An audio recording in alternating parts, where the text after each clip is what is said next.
Gracious and loving God, how good it is to be here.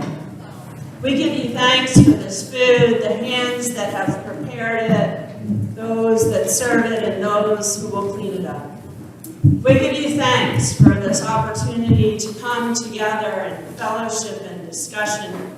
We give you thanks for the members of the transition team who have worked diligently to get us to this point, and we give thanks to all those who have served on subcommittees and given us your support and your prayers. We ask you to be present in our discussion.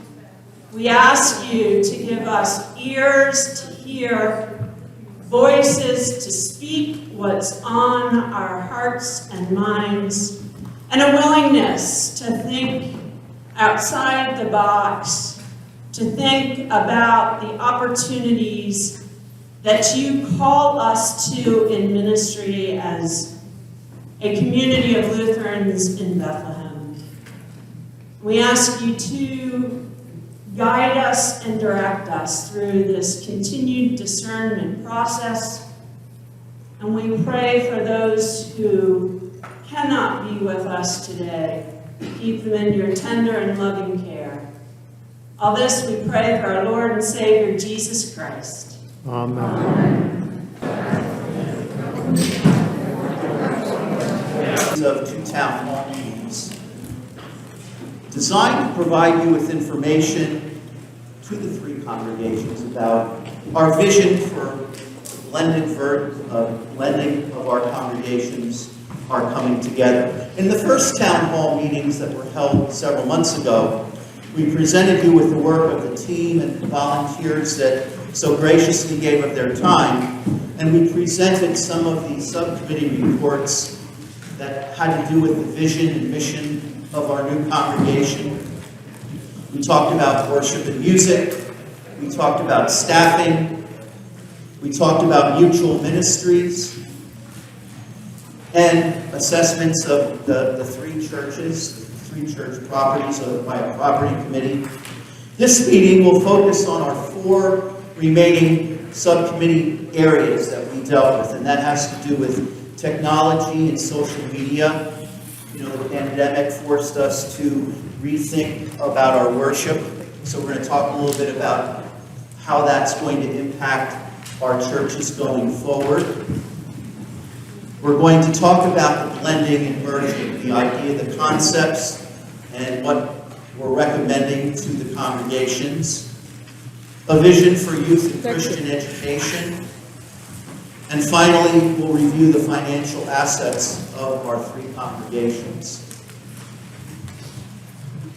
For those of you that do not know me, I'm sorry, I shouldn't introduce myself. My name is Tony Milani, and I have been a member of Light of Christ, formerly Messiah Lutheran Church, for the last 58 years.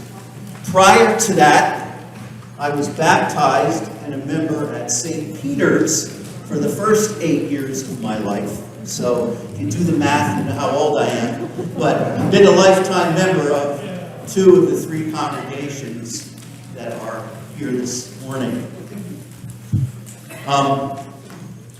I just want to, I've been chair of this transition team, and I shared at the last town hall that it really has been a labor of love, and Pastor this morning, I think, gave an eloquent and very appropriate sermon for us in our discussions today. And I don't know if that was planned, but I just wanted to let you know I thoroughly enjoyed that this morning. And it is about building relationships.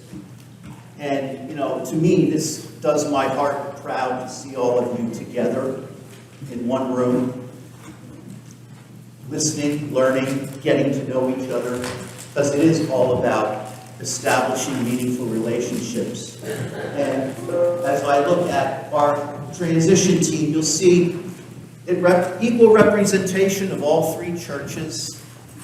You know, we're blessed to have the two pastors work with us. And I've gotten to know these people extremely well, and I'm so proud and happy to call them friends. Our charge, because I think some people, we showed this at the first one, but I think it was worth reposting for you. And that is, our charge was to develop a vision for a new consolidated community of faith, which would allow congregational members to vote on what a new community of faith looks like, feels like, operates like, but really without knowing, as of yet, our physical location of where specifically this community of faith will be housed. This vision would become the basis for congregational discussions, town hall meetings such as today, and eventually voting to consider formally bringing together our three congregations.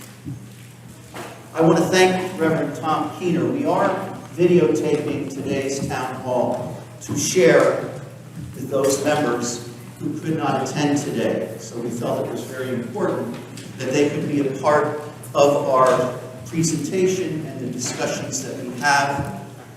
It certainly would be helpful for them as we move forward, and we'll talk about the timeline later. Again, this charge began well over 2 years ago, so we've been working on this for over 2 years, and we're happy to bring this to you. So what we'd like to do is we're going to proceed through the presentation. If you have questions, if someone says something and it jots a question, please write it down.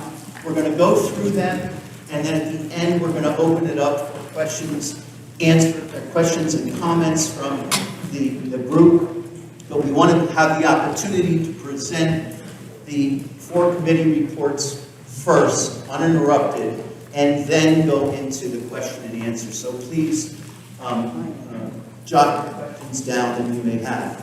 So the first subcommittee that we're going to go through is the information technology. I'd like to call Rich Eldridge up to present on behalf of his subcommittee. Rich?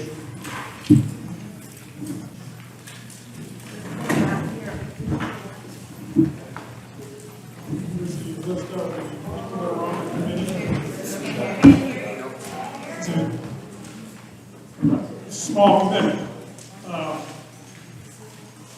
Changing information is an evolutionary process, not revolutionary.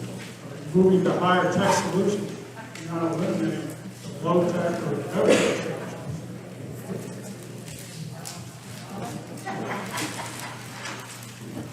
The committee recommends pursuing the following initiatives in the area of technology. Investigating extended bring home technologies for other uses. Looking at the possibility of phone trees, networks, to provide information to inform people of the closed caption feature on YouTube broadcasts, as well as other playback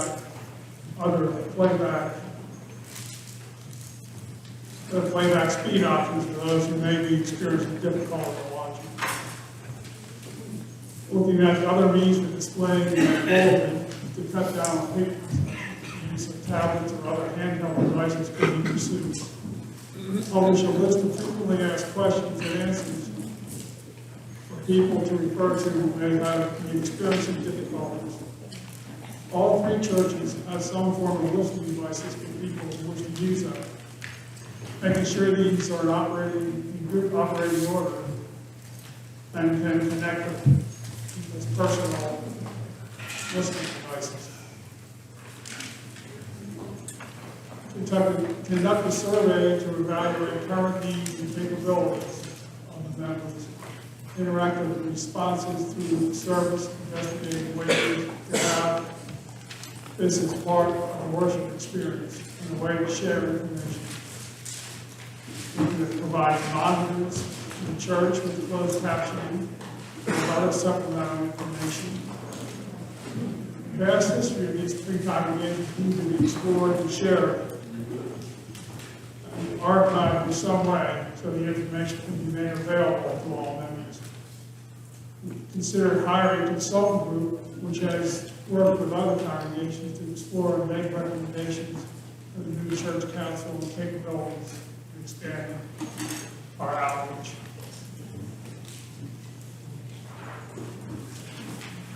Okay, thanks, Rich. By the way, his subcommittee report, the merger subcommittee report, and the financial assets committee reports were sent out in a letter to the three congregations. I believe it was last week, and where we distributed the youth and Christian education one today. So you should have copies of all of these in your possession. If you don't have them here with you today, we did mail these out to everyone last week.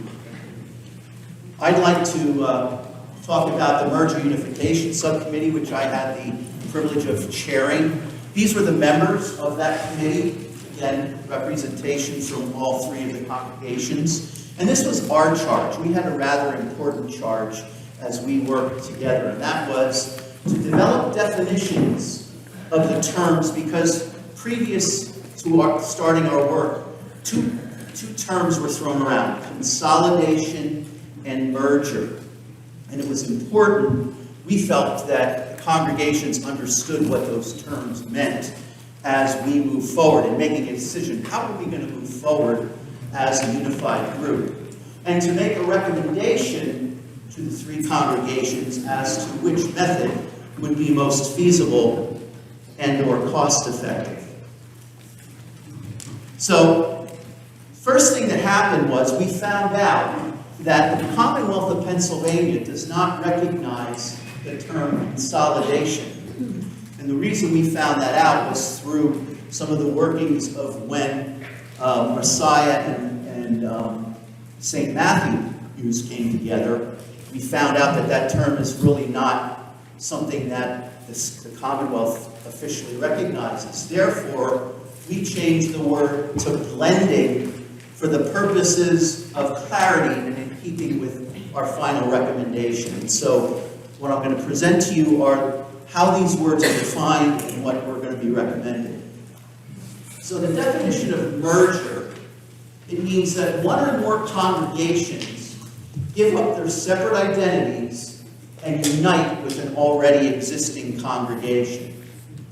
The name and identification numbers of the continuing congregation would continue to be used, and for legal purposes, the corporation of the continuing congregation would continue to be the corporation that exists following the merger, and a new identification number. A new name would need to be chosen for the new congregation, created through the blending.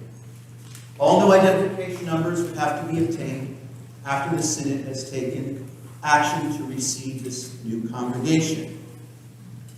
The legal existence of the three previous congregations would be ended as required by the Commonwealth of Pennsylvania. Now, the committee deliberated, extensively the merits of both the merger and blending solution. And the following points I felt I needed to point out to everybody in attendance here. Number one, we certainly recognize, and I've talked to many people over the last several years. We recognize that human consideration will play a strong role in people's minds as to how they will vote. And as a committee, we felt that having one congregation, quote, win out, so to speak, with the merger solution is not where we wanted to go. Blending seems to be the most fair approach, where the new congregation is a fresh start for everyone. It is very important to review the statistical numbers from the Congregational Trends Report for the three congregations prior to making this decision. And we handed out today, we gathered some of this information, and we'll review this a little further detail later about where our congregations have been and where we are now numbers-wise. And unfortunately, we have seen a significant drop in congregation numbers at all three churches. Even with the blending of Light of Christ of St. Matthew's and Messiah, they saw a drop. So I think, I mean, that's something to note and to keep in the back of your mind. Finally, the committee strongly suggests that various options for the new congregation be pursued, which could include renovating existing properties in the area, or looking at purchasing an existing church building that may be available and better suits our needs based on that property committee report that we gave at the first town hall meeting with those of you that were in attendance. Was, you know, what would we be looking for if we were looking for a new place to worship? And we outlined that. And we can, again, revisit those reports or send those reports to you if you'd like, so that you can recall what we talked about at that last town hall meeting. So, it should be noted, though, that the blending solution, which is the one that we're going to come to recommend, would require more legal fees than the merger. However, as a subcommittee, we felt that the emotional and personal burdens of eliminating two congregations outweigh the additional costs that blending our three congregations might incur. And so, as a subcommittee, we are recommending that we blend the three congregations together to form a new congregation, that all three congregations should be a part of naming the new congregations, and that should be done early on in the process. Move the date of the vote to come together up to later March rather than waiting until late spring as we originally proposed, so that if indeed the vote is positive, the hard work can begin. Because, you know, I think we've really worked well together and hard, but there's a lot more work to be done, and we'll talk about that towards the end as we look at a timeline as well. So that's really the merger blending report, and to summarize, the subcommittee is recommending to you all that we blend our three congregations. And again, comments, questions will be, we'll ask at the end. So moving forward, youth and Christian education, I'm going to turn that over to Pastor Mike. Thanks, everybody. So far this morning, I've gotten a lot of commentary on my new hair. So we're not going to go into that right now. Okay. But I pulled together a few people here. Probably could have pulled a lot more people, but we got a group together and started working about youth and Christian education ministries. And the reason this didn't get out earlier because this is really a work in progress.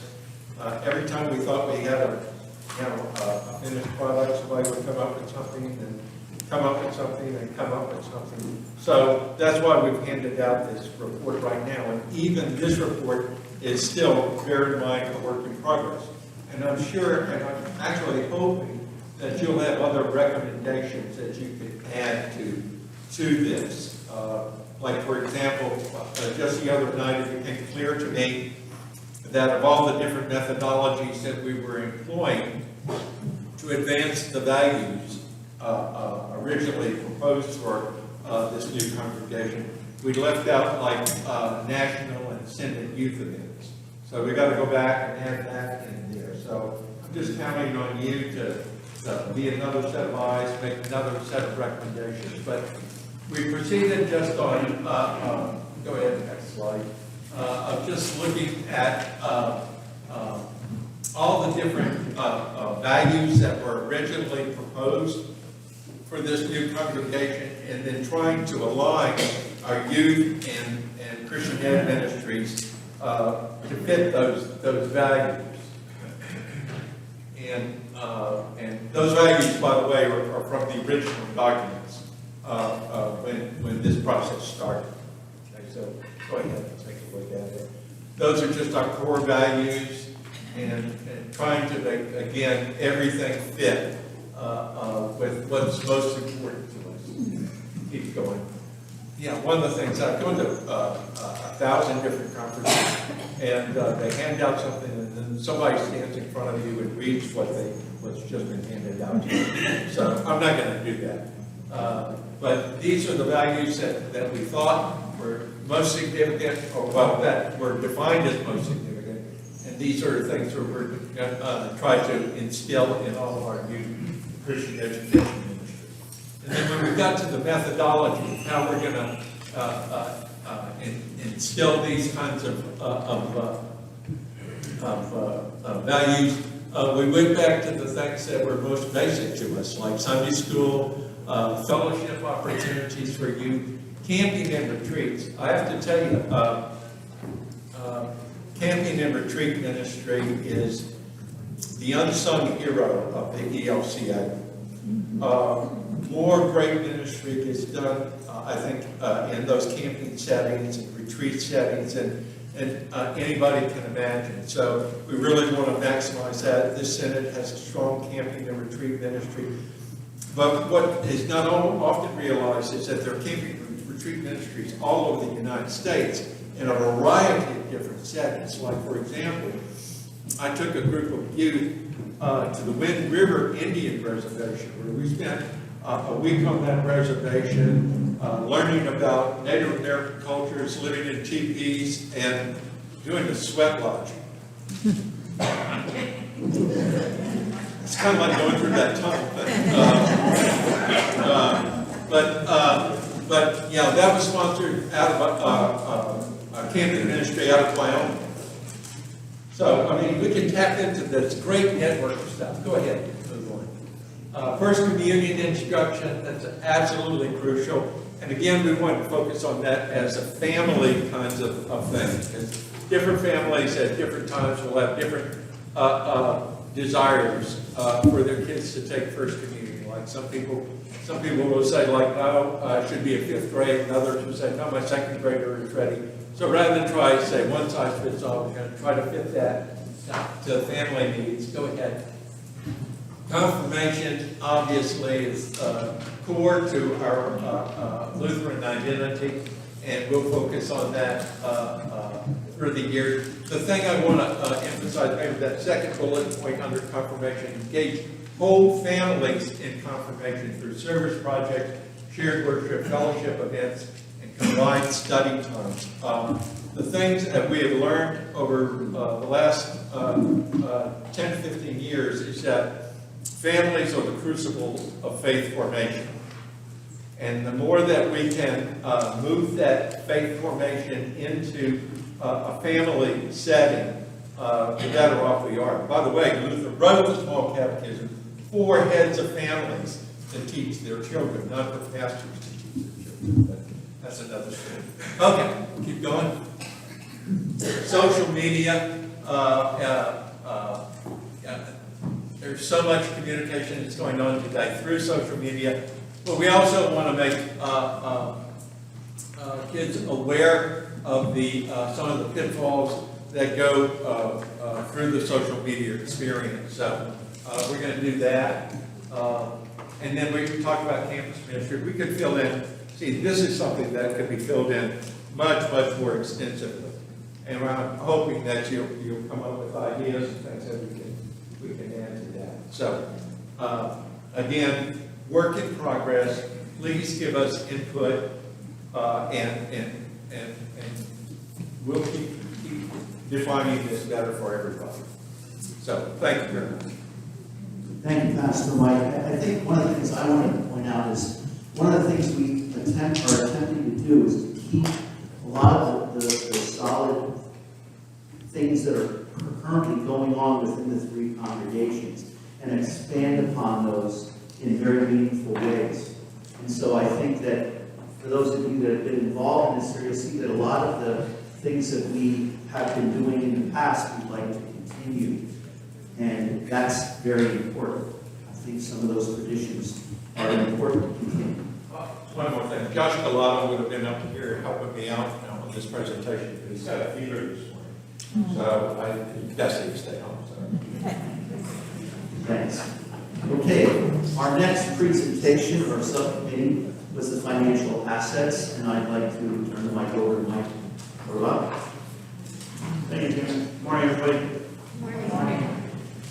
All right, I chaired the subcommittee with 10 other dynamic members. We met a few times to discuss pretty much our financial liquid assets. Our task was to develop a report for the transition team task force and joint congregations to summarize the current liquid and fixed assets of DPG and St. John's English. As treasurers, they provided some report of Olives and our current treasurers, Catherine Zeal, for Life Christ, Joseph Blyer for St. Peter's, and Maria Strelick for St. John's English. The summaries below reflect those liquid assets for December 31st of 2021. On the left, you can see the congregations. All three congregations identify those assets a little bit differently. Most importantly is there's unrestricted funds and restricted funds. And there's a note at the bottom. I just want to make sure everybody understands how that ties together to all. Basically, the unrestricted funds are available for any congregational need.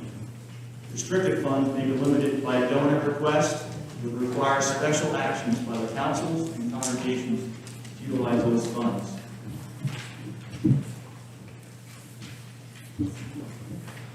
Next is a comparison of income and expenses. This is pretty much a summary of things everybody should have received over the last 3 years in each individual congregation. So basically, same thing. Giving listed on the left, each different congregation, Life Christ, St. Peter's, and St. John's. You can tell some of them are categorized by different categories. But at the end of the day, you can see what the totals are for each. At the bottom is expenses noted over on the left, and then for each congregation as we go across. How they made out over the last 3 years. That's 2019, 2020, and 2021.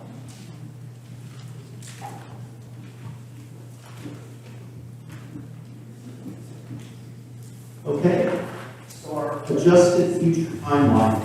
When we presented the first round of town hall meetings, we had a proposed timeline. And what we have done is we're making a recommendation to adjust this timeline so that we're looking today is the final round of the town hall meetings, that we have a month to answer questions, and that on the final Sunday at the end of March, that a vote would be taken by each congregation whether to move forward as a blended congregation or not. If the vote would be positive, the transition team, as we know it, would be dissolved, but new committees will need to be formed, because that's when the hard work starts. Naming committee, perhaps Constitution Committee, because we would need to formulate a constitution.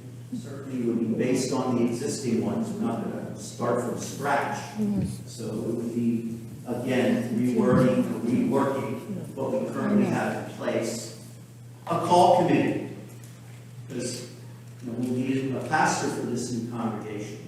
So there would be a call committee established once we come together and that constitution is ratified. There would be a building committee as to where is this new congregation going to be.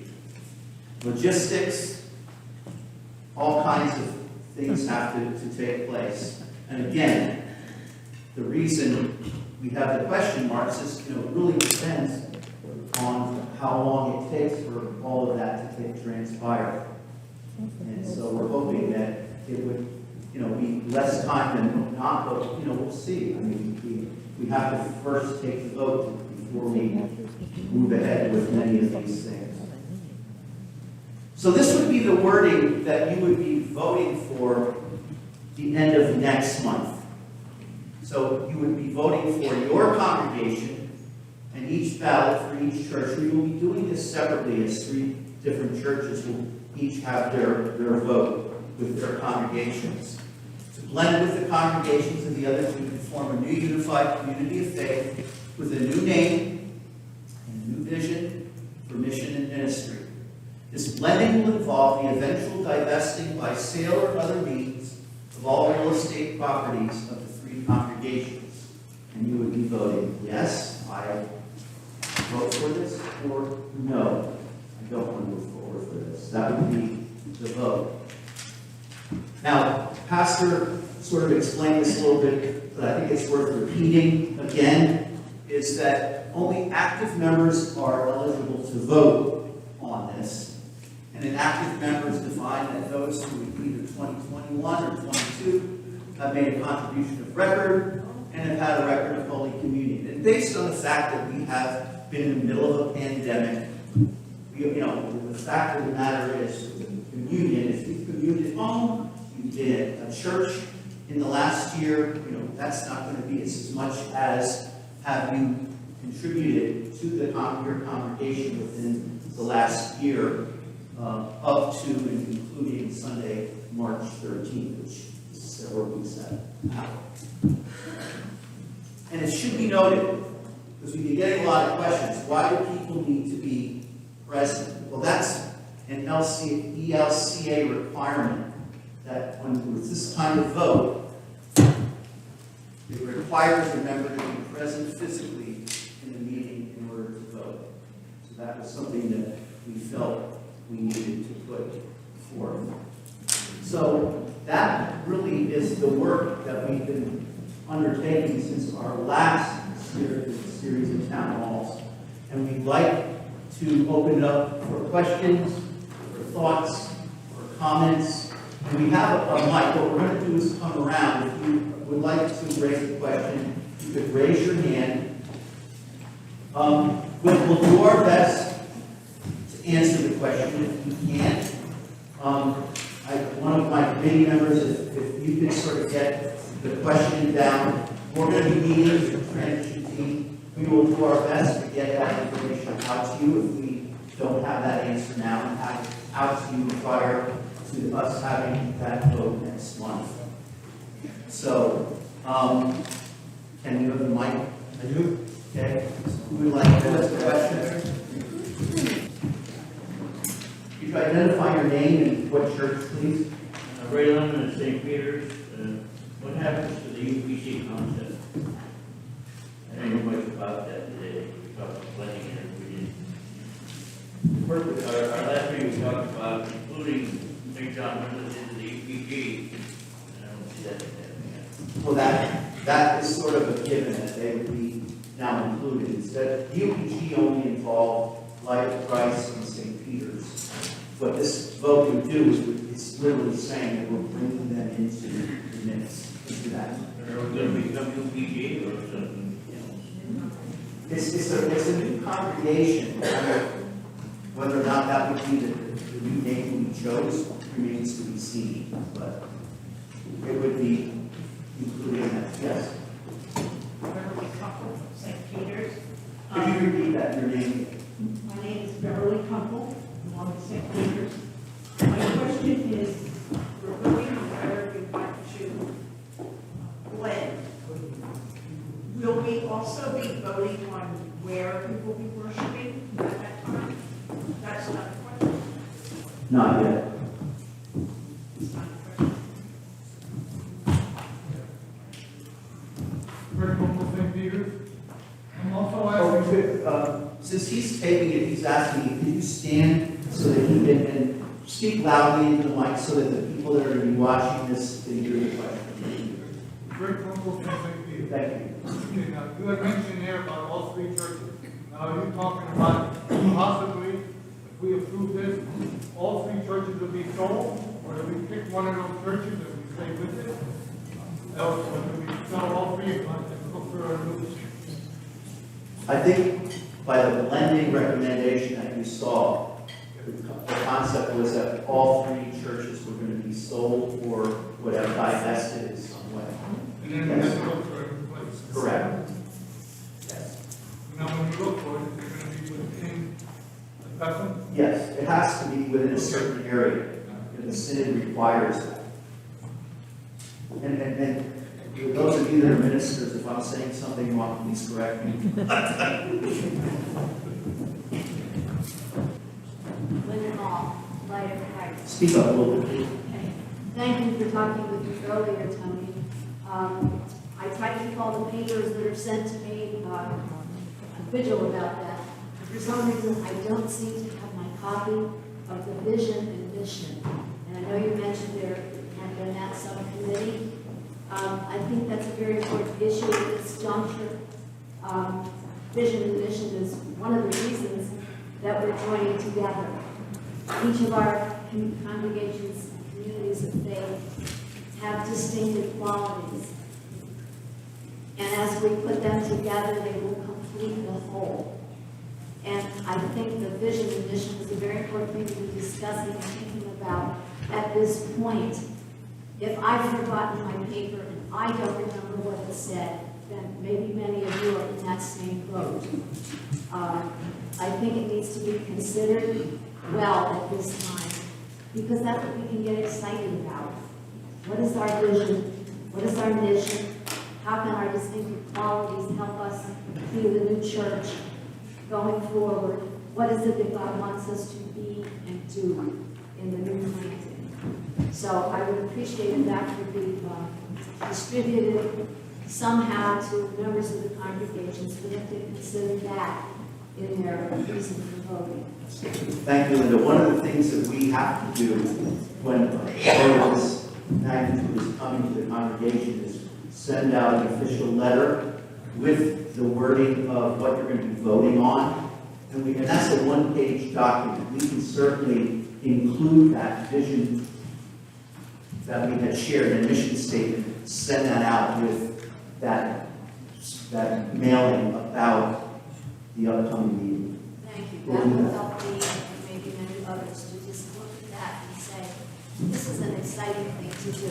We have a vision, we have a mission. That's the heart of the matter. Thank you. Okay, thank you. Someone up here?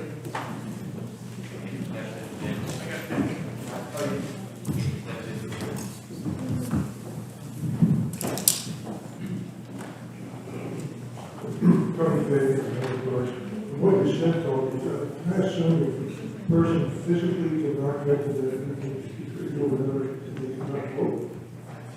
Correct. That's what I'm understanding. Difficult to hear. My question was that if someone is physically ill, and this person, a lot of times, has been a still congregation member for years, if they can't get there, they're ill, they can't vote. I personally don't think it's fair. That's my opinion. Thank you. Lynn?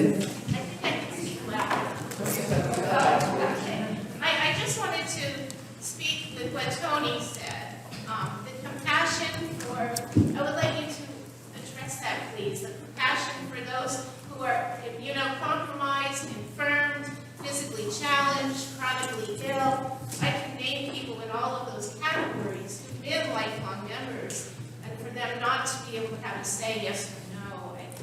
How do we reconcile that? Yeah, I mean, that's, it's not hard doing, it's requiring anything else. I mean, I'm not, I hear you, I agree with you, but clearly that's what they're saying. Another comment up here? Please be a stand and state what church and your name, I'm sorry. St. John's Community, I have a very simple question. What is the criteria of passing? 50-50? Or is it because some congregations may have different criteria? Excellent question, Maria. And I think it depends on the constitution of each congregation, if that's correct. Is that correct? So whether or not it's a 2/3 or a 50-50, and I don't know what that is right now. Yes, Gina?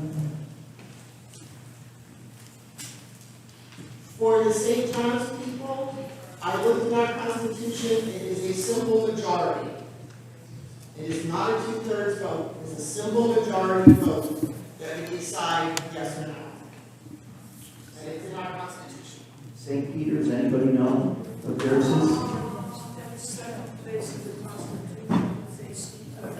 Not for the congregation Yes, Joe? St. Peter's Constitution does also follow. It is a simple majority vote of the members that are present. How about Light of Christ? Light of Christ is simple majority, so all three, Maria, are a simple majority. Okay? Thank you. In the back.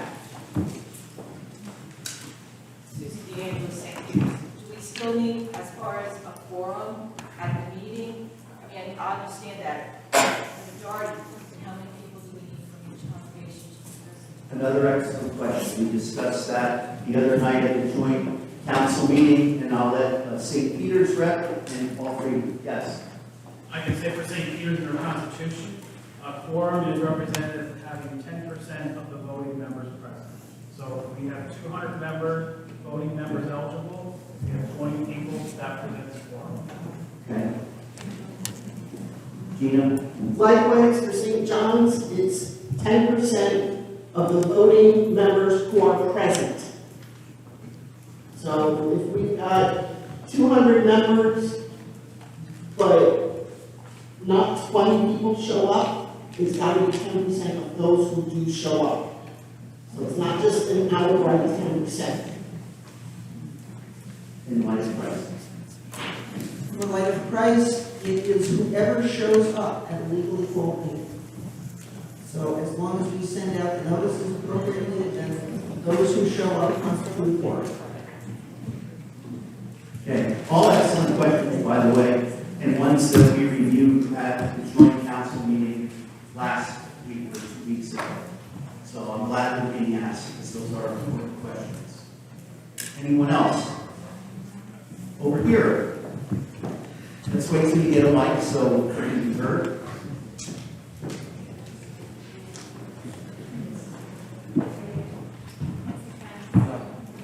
My name is Lois Torah from St. John's Windus Church.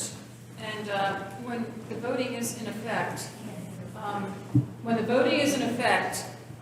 we're going to go with the recommendation that merger is off the board and you just want to do the blending, or do we vote for that also? And then we just vote for our decision, either a yes or a no. How are you going to handle that, please? Yes. Let me go back to the recommendation. We're voting on the blending. This blending will involve the eventual. So we're blending. The vote is to blend the congregations. That will be the vote. Yes. Jeff Scheck from St. Peter's. I think you're touching on what I wanted to clarify there. So a vote for a yes means two things. Basically, the blending of the church, but also the recognition that all three of the properties are going to be sold and you'll be looking for one. That's not a separate vote if there's a yes for the blending of all three, correct? Correct. However, I must point this out. You said, Jeff? Yes. Good question. There would need to be, once whatever is decided by the three churches with the properties, once that happens, each church would then have to do a separate vote about their property. Does that make sense? In other words, if each church is going to decide that they're going to sell it to someone, that church has to come together and the church votes yea or nay for that. Correct? I want to say something. That is correct. As I was saying, this is just the vote to begin that work of blending. Okay? But when it comes time to sell or divest the three congregations, then, is it still on? Yeah. Then there will be another vote by each individual congregation to do that. Kendra Riley, St. Peter's. To follow up then, so if You speak up just a little bit. Okay, is that better? Better. Okay. I can speak really loud. Okay, so follow-up question. If we pass this is a yes vote. Then we get to the buildings vote. And the building, one of the communities of faith decide they're not going to sell their building. Does that negate the whole process? Good question.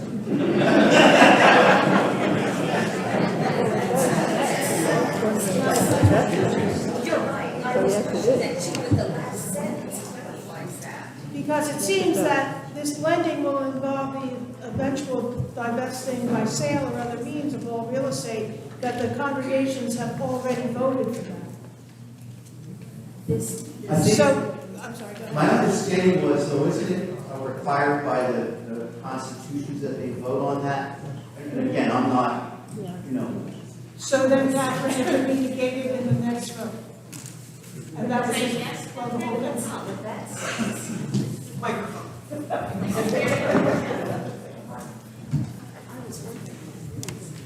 The second vote would come when you've got a buyer and you're ready to actually sell the property. Right. Obviously, no congregation has to vote to go into a contract to sell their property. So that's when that vote would happen. If the congregation voted no, said, no, I don't want to sell the property to whoever, they would in effect be saying, we don't want to be part of this new church. Right, so So, that would yes. avoid that vote. Exactly.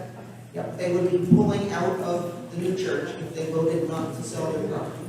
Would that then, would the other two communities of faith then still be bound by that vote? Nope, the whole thing is over. I think if one pulls out, Okay. it's over. Well, because it's three communities saying we want to be one. And then one suddenly saying, but we don't want to play by the same rules. But if you vote for this, the last sentence is very clear. It says, In theory, you're right. it will divest the sale. So if you don't vote yes on this, you are voting that eventually you will be selling your building. But that is what you said. But since there legally has to be another vote to sell your property, I mean, that's just how sales of property work. Right, but it's a matter of choosing who you're selling it to, but you will be selling if you vote yes on it. Sure, but somebody could say, well, yeah, I know we have to sell it, but not to that person. So That's the I only really have to caveat, but apply. it's still going to be sold if you vote yes. It's very clear. People should understand going into this, yes. You know, and I think the team wanted you to understand.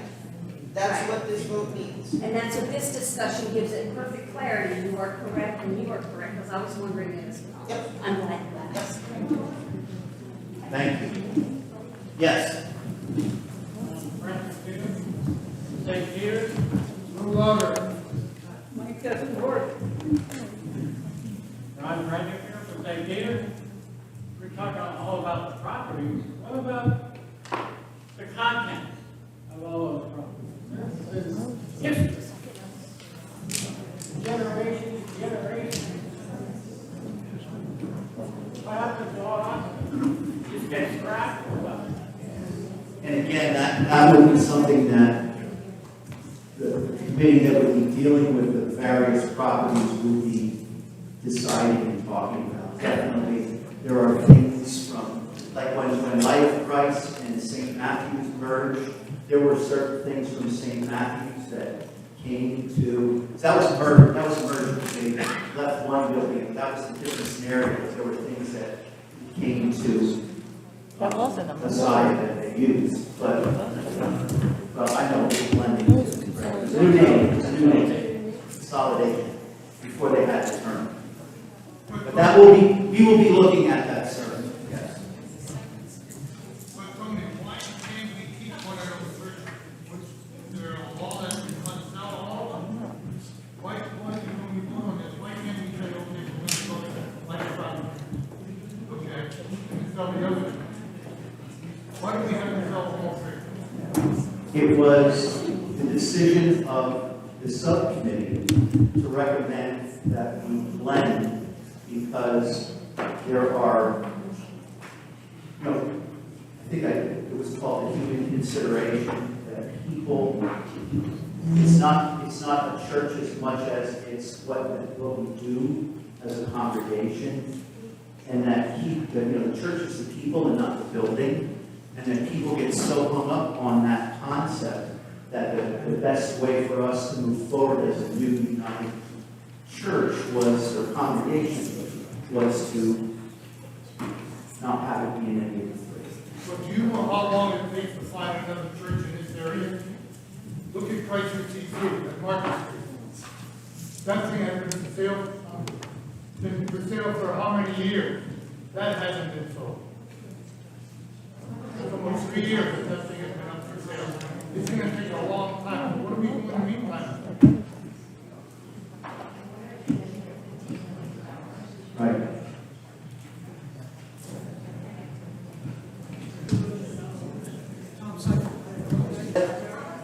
So that we can hear. Tom Seifert, I understand what a sale is. Can you identify what other means? Sometimes churches, organizations will donate their building to a cause or to the city. So it doesn't necessarily mean sale as much as, you know, a church could, for a community, decide to donate their building to an entity or whatever. Are there any plans to do that?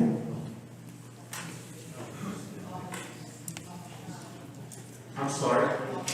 Yeah, there are some options on the table that may happen for one of the sites. I don't know. Yeah.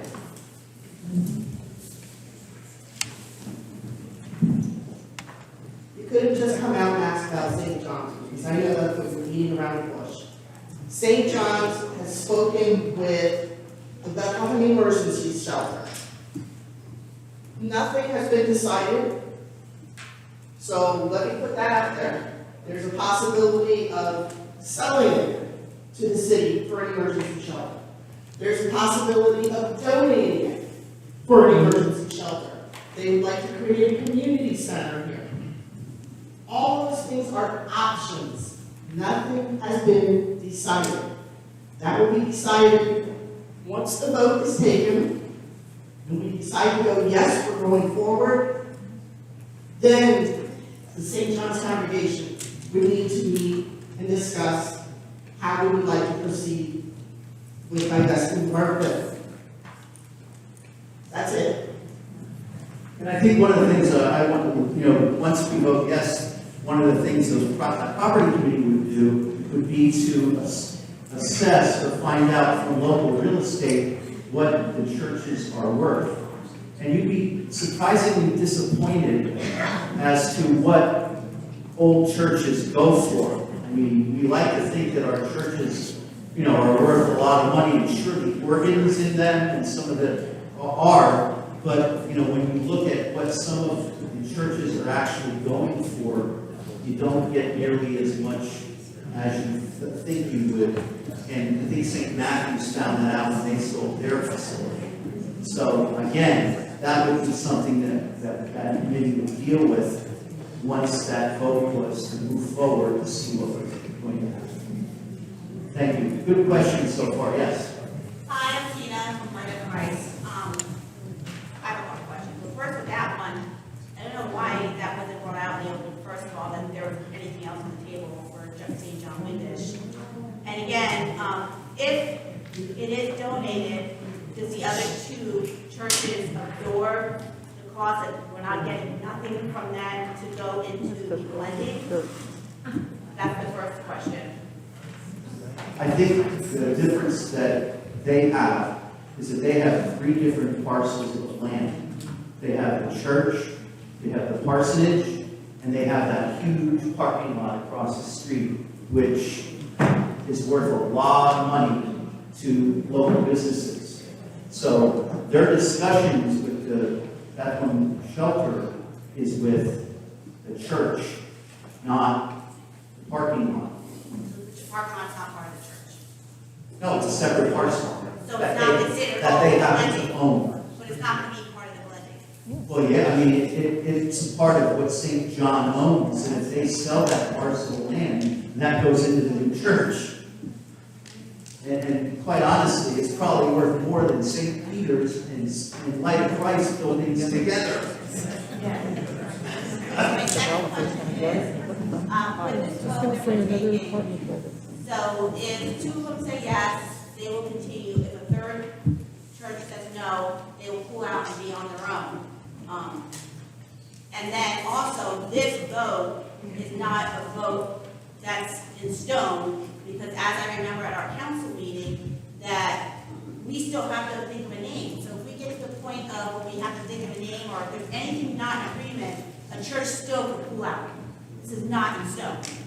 That, in any event, that could happen, yes. Well, make sure you know that. My hope, though, is that the fellowship, the coming together that has occurred in the last 2 years, that we, once the vote is taken, and if it was positive, which I'm hoping, that we all move forward in a united manner in the glory of God to do what we need to do to make this happen. Well, you We're all can't ours. give us a time frame. I mean, we're gonna continue as we are right now. One church always being, I mean, we're, the 3-month process, only one church every 3 months. We're gonna continue like this until the end. No, that could change. I mean, that's something that, based on what happens in the next year, we may decide that we go back to every week, or, that's up for rediscussion, to my understanding, by the joint councils. And I would bring it up. I'm sorry? I've been bringing it up at every council meeting, and it's like, nope, not yet, nope, not yet. So that can continue on. Well, I'm hoping that once the vote is taken, that will be reconsidered, so that in the meantime, we can proceed to do the work we need to do and keep people happy relative to worshiping. But so I hope. So it's, again, we don't have anything in stone. You don't? Yes, ma'am. I'm sorry. Good questions, though, everyone. I'm glad for bringing them up. Mary Ann, Light of Christ, formerly St. Matthew's. This is the 3rd time I am going through this kind of thing. And each time, it's become actually easier. Because I have made some good friends with all the other congregations people. We are a family. We're not a building, we are a family. And Pastor Mike had the best sermon this morning. We need to look to Christ. We need to look to God. He is giving us the light. He has given us the hope to come together. That's where we need to look to God. We cannot take this personally. We have, yes, we do have personal feelings. I will grant you that. But we need to look at our family. That's what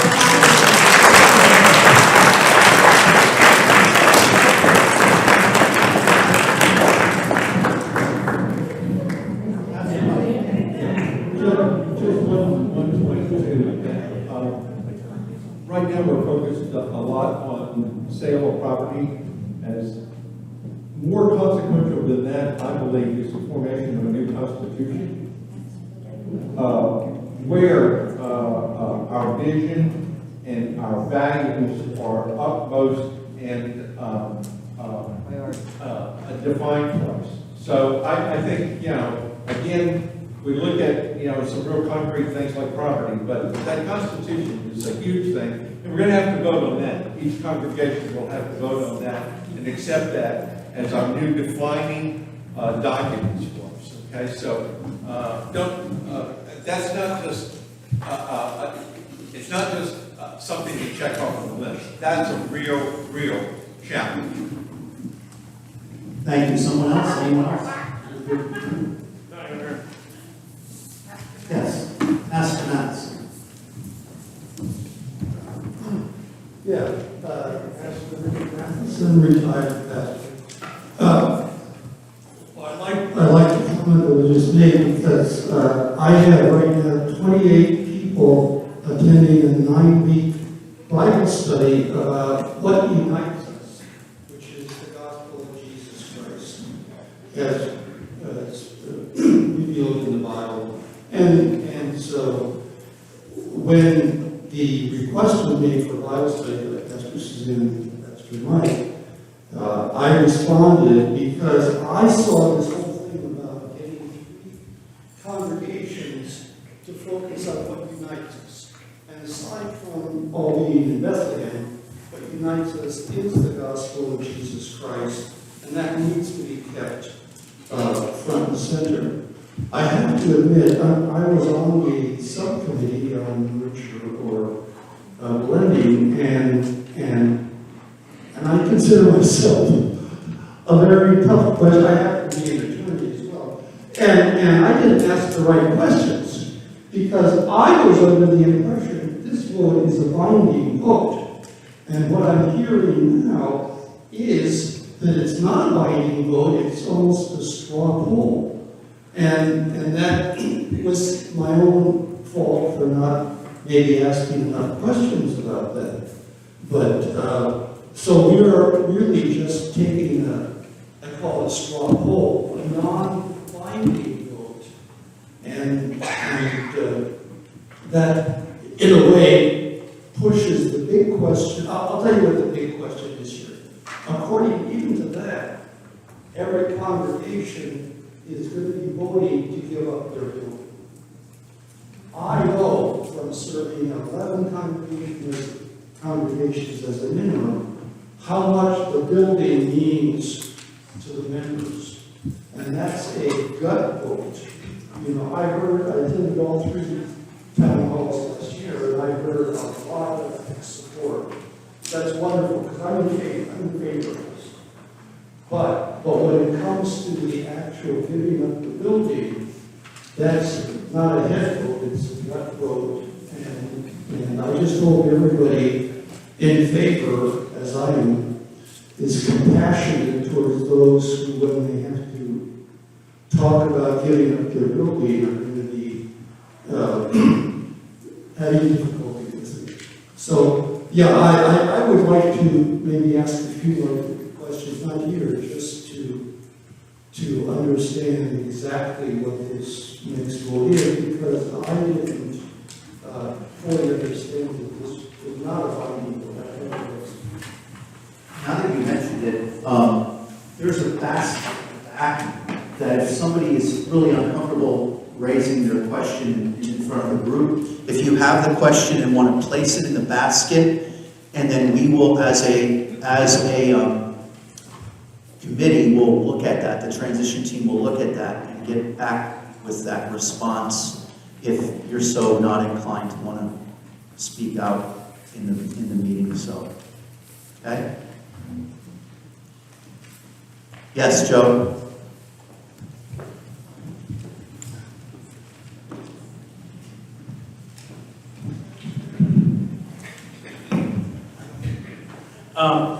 Joseph Lyer, St. Peter's. I'd like to just divvy on what Mary Ann said about that, about thinking as one, as we as a group and a family. And then when we go individual to our churches and vote for things, there's going to be some things which we don't like, but that's okay. Doesn't mean that we can't still move forward about it. We may not agree on everything, and we may things hold dearness to our heart, but those are things that we want people to bring together as one, so we can form this strong community of faith as one church, one congregation, wherever it may be, in the city for good. We are here for the people. We are not here for personal possessions. And I just want to say that, it is a strong pull, and it is something that's going to be tough for all of us. I don't like to give up anything either, but from what I see what could happen, I like coming to a congregation and seeing everybody here as opposed to coming to a congregation and seeing 30. And the faces I've grown to love and serve are the faces I think that love to grow and serve me also and my family. We always talk about church family and we're all a child of God. This is one huge family that I'm very proud to be of.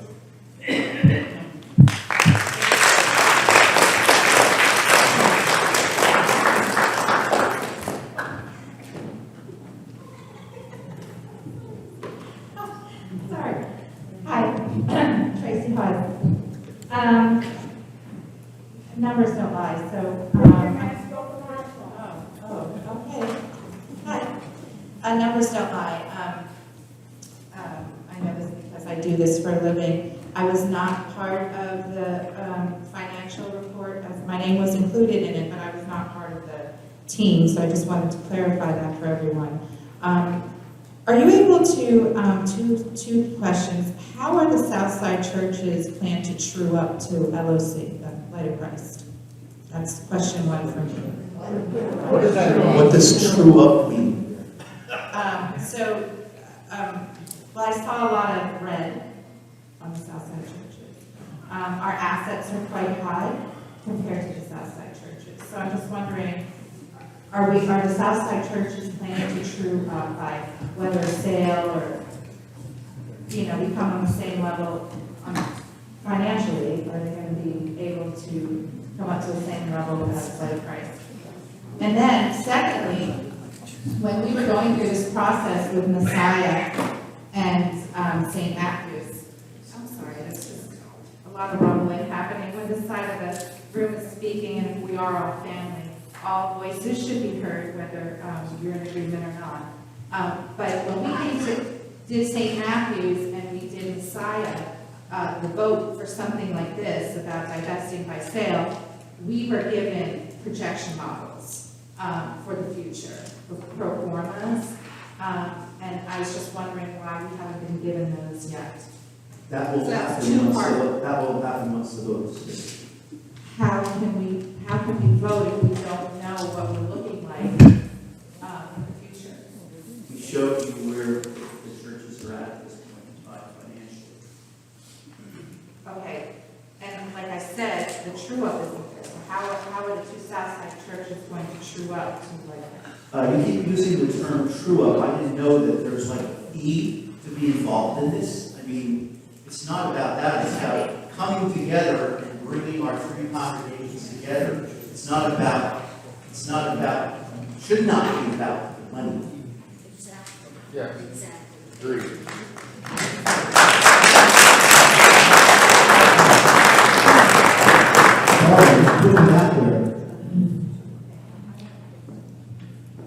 Financially, on sales and mergers, that is something that should be involved. And it will. Anyone else? Yes. Hi, I'm going to talk about these St. John's.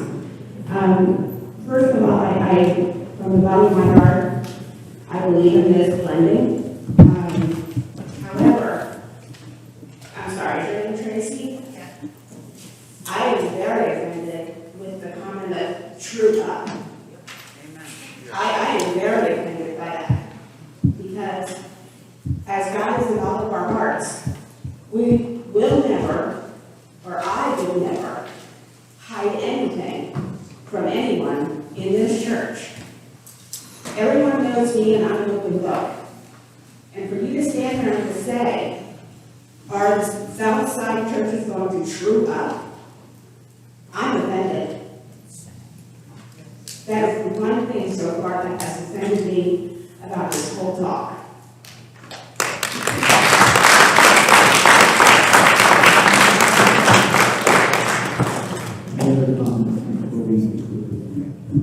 So, just to clarify, Colin, I'm not trying to offend anybody in this position. We can still work together, as all churches can, and we're proving it actually right now, that we can still work together without the sale. That's my point. Mary? Sorry.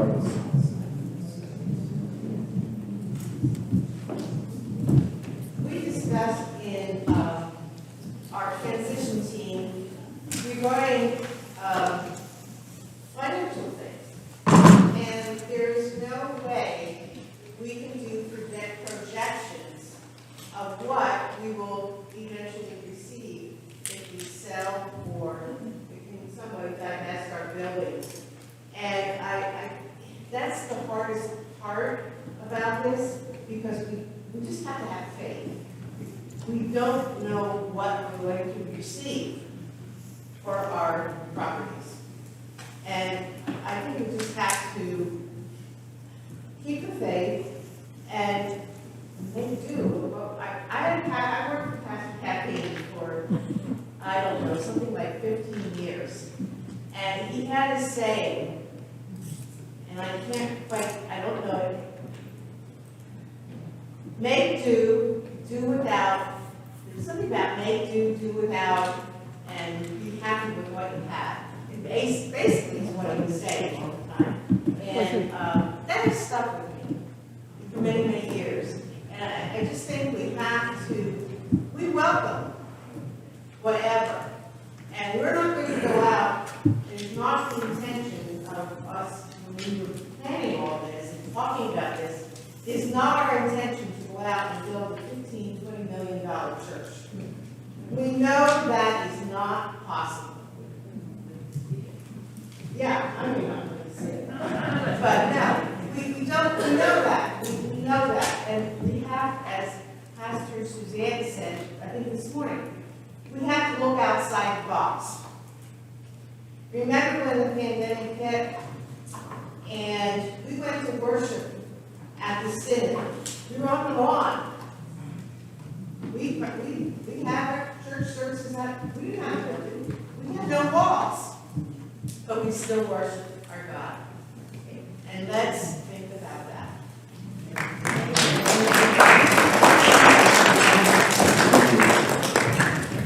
Anything else for the group?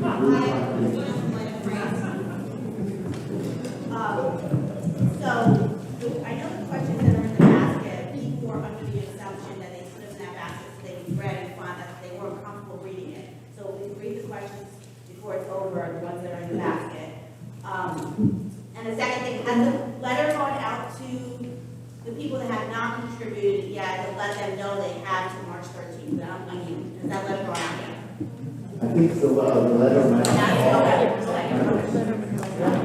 So if you read the questions, that'd be great.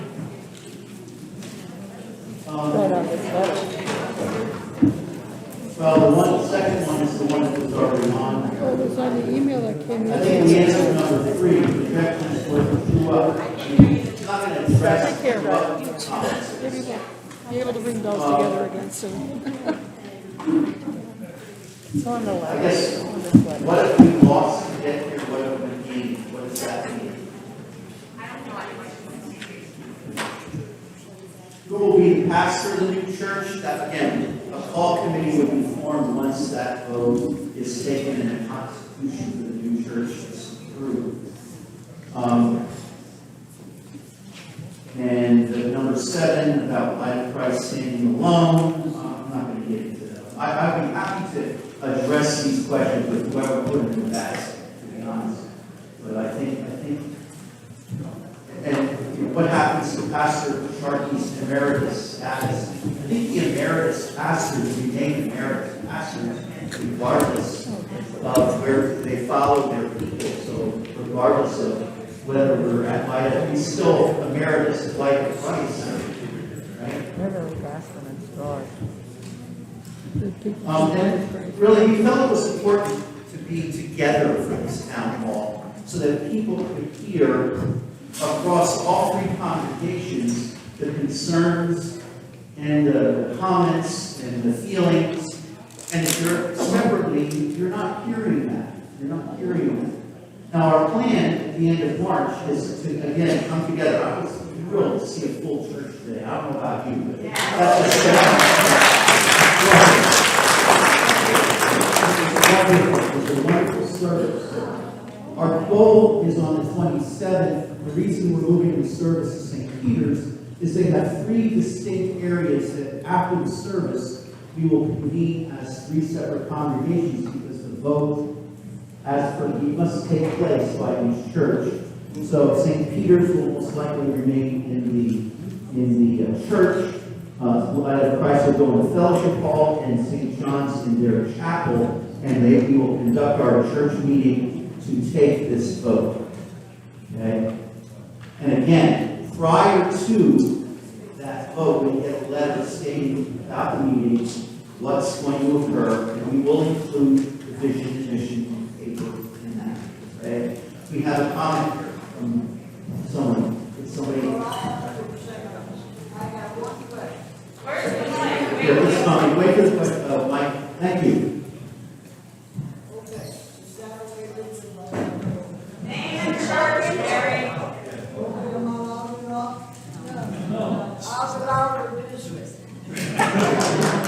My question is this: since you gentlemen are talking about these new sites, new buildings and all that, do you have anything in mind for this as of this time there? Because if you look in the runs, what do you see? I'm all white, the other color over here, the white also. But what are you expecting to go to these people, God knows where, really? So that's why the prayer that Southside churches were built, it was, everybody was here, because these are the happy churches. So now we're going to build something, you know, Lutheran, this and this, that's number one, okay? Because that goes on, you don't have, there was a talk that there was such a big, youth group and a Sunday school thing and a lot of pride. When I went to the service of the East service in the afternoon, I didn't see any youth over there. Whatever youth we had years ago, we don't have none. They were in church. Who was a light of Christ? Young people, the Sunday school people. We always had beautiful presentations as for the Lord of Christ and other kind of things and all that. Now, just because of all this, our church didn't present anything either, and that's a shame on us. Whoever decided not to do that, shame on that person. Yeah, I think you bring up some very good points, and I think that as we move forward, the fact of the matter is, we have to decide if we move forward as a congregation, what are we going to do, evangelism-wise, to bring in more younger families?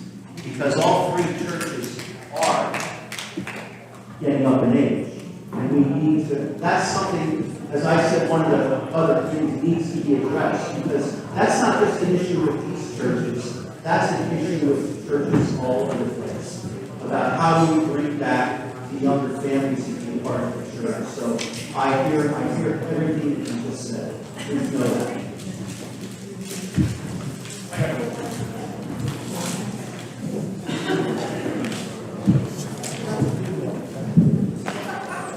Hi, my name is Tracy, and I'm from St. Peter's. I have 3 things to say. First and foremost, everyone received this letter.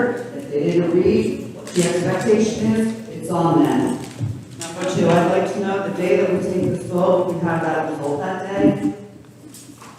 We're hoping, yes. Okay, and then the third thing, we have 2 choices. You can follow Satan right out the door, or you can stay together and follow the Lord. You pick.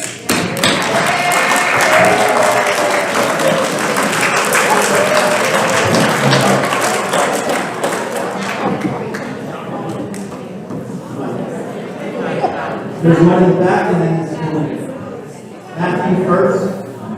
Matthew. Speak up, Matt. Everybody got that. I just want to say I would like to see all this go through, just as you, just be able to say that I how to contribute to things. Churches from all one.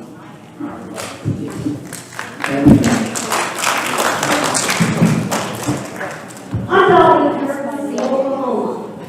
However, I was a St. Peter's kid with Uncle Fred. I remember Fred. I was married at St. Peter's as well. It's not the building, it's still here. St. Peter's Youth Group, excuse me. St. Peter's Youth Group helped me to be, I'm a Methodist now.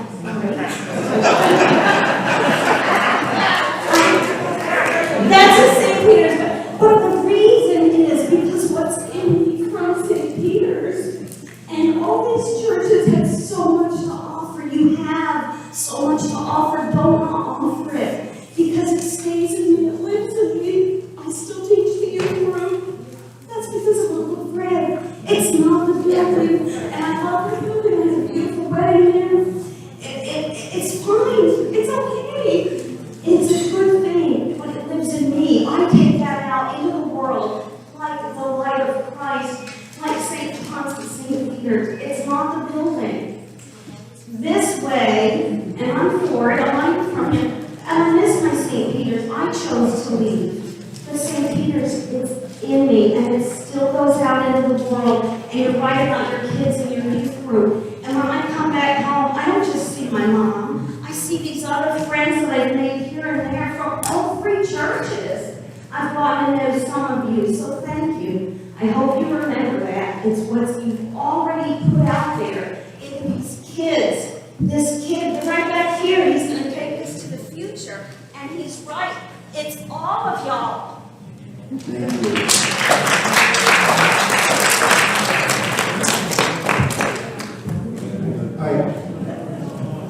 Before we adjourn, Pastor,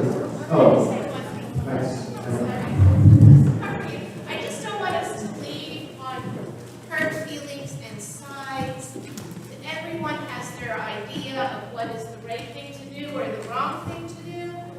I just be careful of the process. I too have made friends all across this room.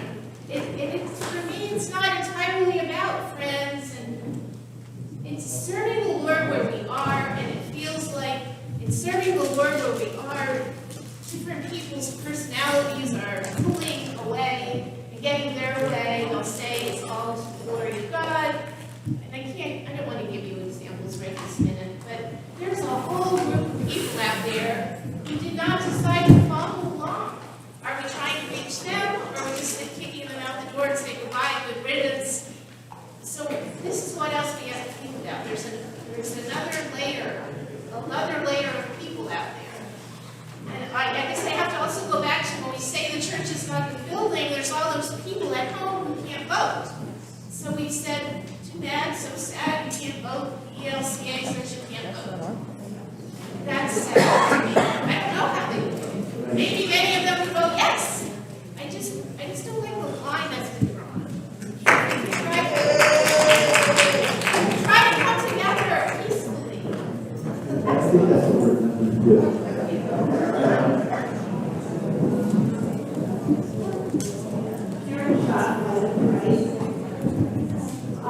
I was wondering if the ELCA could petition somehow, or bishop or something, since this is such importance, and there are quite a few members who cannot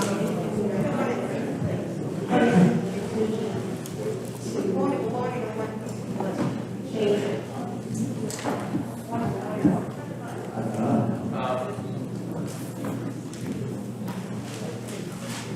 The Constitution and bylaws of each congregation are not imposed by the ELCA, but are adopted by each individual congregation. So to change those requirements, there is a special process in the Constitution for amending those things. And I don't know, there are some things that are unalterable, and this may very well be one. So I think this is just, but it is not just what's been imposed by the ELCA, it's what the congregations have adopted. Did I get that right, man? We still have a copy of the Constitution. I would say the words in favor of not letting people vote if they are not present. There's a reason for that being in the Constitution. And that is you need to hear the discussion. If you're not there to hear what people are saying, you might change your vote. You know, if you send in a proxy vote saying, I am not in favor of this, if you had come to the meeting and heard the conversation, you might say, oh, I hadn't thought of all that. I guess I am in favor of it. But it's too late, you already nailed in your vote, you voted no. So that's the reason for the rule against absentee or proxy voting. It's a good way for it. And if we had the option of changing it, I would say, no, don't change it. We need to make informed decisions. And to make an informed decision, you have to hear the conversation. Thank you.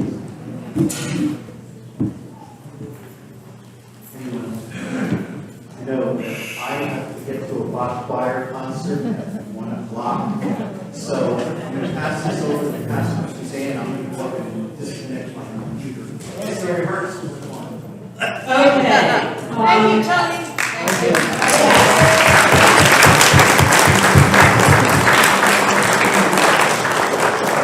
God bless you, Tony, for having a bazillion questions that you had no idea were coming, and you answered them with grace and And again, I apologize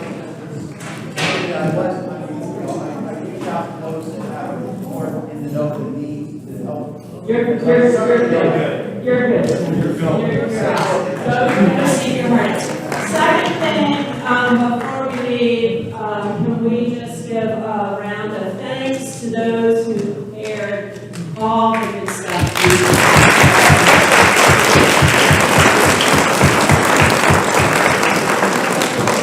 Can we also give a round of grateful applause, whether you agree with the transition team recommendations or not? Please know that these folks have worked hard and long to get to this point for us, to share this dream, to share this vision. Can we thank the transition team?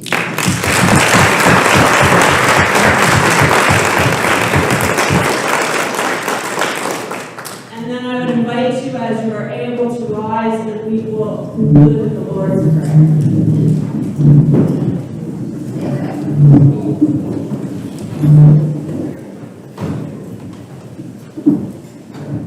Our Father, who art in heaven, hallowed be thy name. Thy kingdom come, thy will be done, on earth as it is in heaven. Give us this day our daily bread, and forgive us our trespasses, as we forgive those who trespass against us. And lead us not into temptation, but deliver us from evil. For thine is the kingdom, and the power, and the glory,